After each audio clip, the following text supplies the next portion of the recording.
Rasulun, Rasulun, Rasulun, Rasul.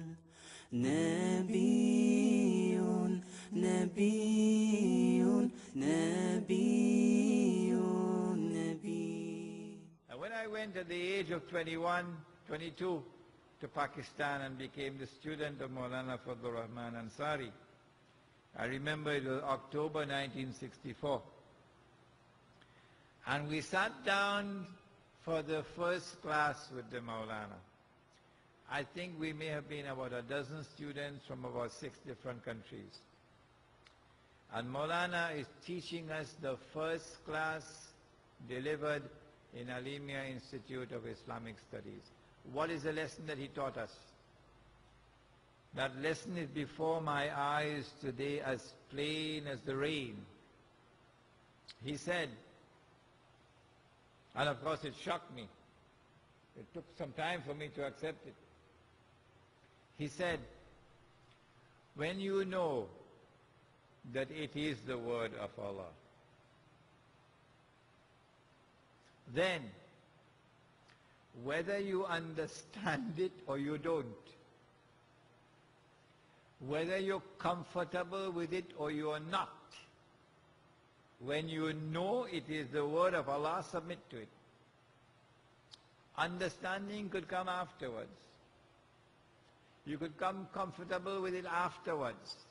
But once you know it is the word of Allah, submit to it. If you don't submit, you're not a Muslim. Today, 999 out of every 1,000 women says, no, I can't accept that. Not my husband. Me, I'm prepared to share my husband with no other woman. No, no, no. It might be in the Quran, but I the Quran. I do not accept it. That is the state of brainwashing. Of course, this lecture is going to make me unpopular, but my duty is to try to please my Lord, not please the people. Someone has to speak it out. And I'm doing it tonight. This brainwashing of our Muslim women, where has it come from? It has come from that Christian Jewish world, the white world that is ruling the world today.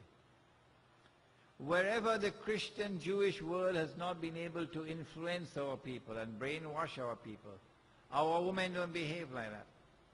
If you go to Afghanistan and see the Muslim women in Afghanistan. Go to many parts of Africa which have not as yet been touched by the white world order. And you'll see Muslim women who are not at all uncomfortable with plural marriages. Did the Prophet ﷺ shake hands with women? Come on, answer me. Did the Prophet ﷺ shake hands with women? No, he did not. No, he did not. We never did that in our history. Jazakallah. Men and women in Islam never shook hands. Never.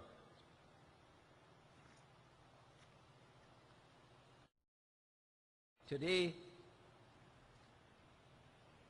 men and women in Islam are shaking hands. In Trinidad, they're worse than that. They're kissing.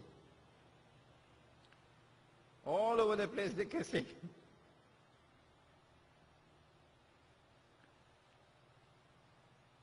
Where did this come from?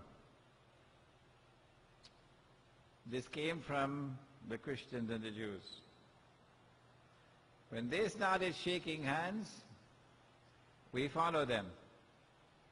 As the Prophet prophesied, he said, even if they were to go down into the lizard's hole, you go down into the lizard's hole with them.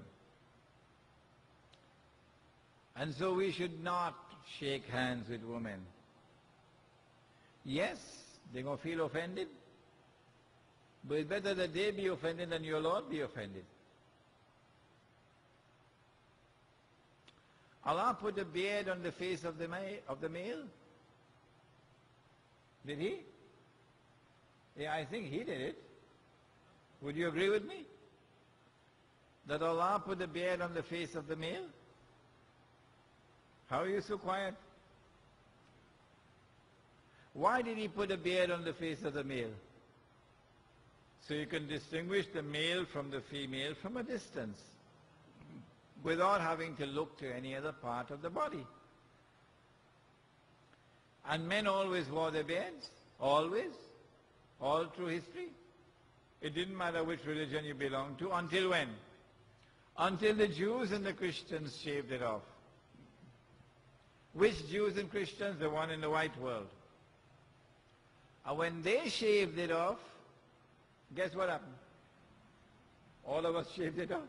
Illa masha'Allah. And those who didn't shave it off, they kept an apology of a beard.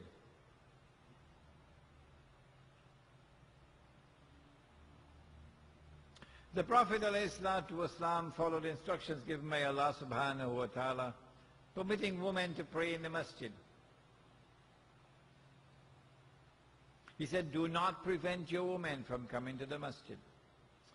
A woman has a choice. She can either pray at home or she can pray in the masjid. She gets the same blessings. But for a man, he gets 27 times more if he comes to the masjid than he prays at home. Listen to the hadith and tell me, what are you going to do with this hadith? If you say that you follow the sunnah, then tell me, what are you going to do with this hadith? He said, أحسن الصفوف للرجال أولها وشرها آخرها. The best row for the men is the first, and the worst is the last. The one with the greatest danger is the last. Why? What danger is this? Centipede or scorpion?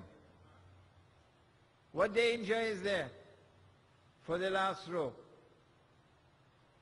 And he went on to say, أحسن الصفوف للنساء آخرها وشرها أولها. And the best row for the woman is the last. And the worst, the one with the greatest danger, is the first. Could anyone explain this to me? If you're listening to this tape or this CD, can you explain this to me? If you put the woman upstairs, well then why should she go in the last row? If you put the woman in an annex, well then why should she go in the last row? If you put a partition between the men and the woman, well then why does she have to go to the last row? If you put up a partition, you should take this hadith and throw it in the garbage bin. Because the only way that this hadith makes sense, the only way that you can apply the sunnah of the Prophet ﷺ, the only way, whether you like it or whether you don't, whether you're comfortable with it or you are not, it is irrelevant. Islam doesn't come from you. Islam comes from Allah and His Messenger. And the worst place to change Islam is in the masjid. Because you change it in the masjid, when you go there, you ain't getting no water. He ain't going to give you no water. You're going to say you change your religion. The worst place to change the religion is in the house of Allah. What this hadith tells us is that men and women prayed in the same space. It matters not. It is irrelevant whether you like it or whether you don't like it. Whether you're comfortable or you're uncomfortable with it, because Islam may come from you. You like the religion, keep it and accept it. You don't like it, you can leave it. But don't attempt to change it.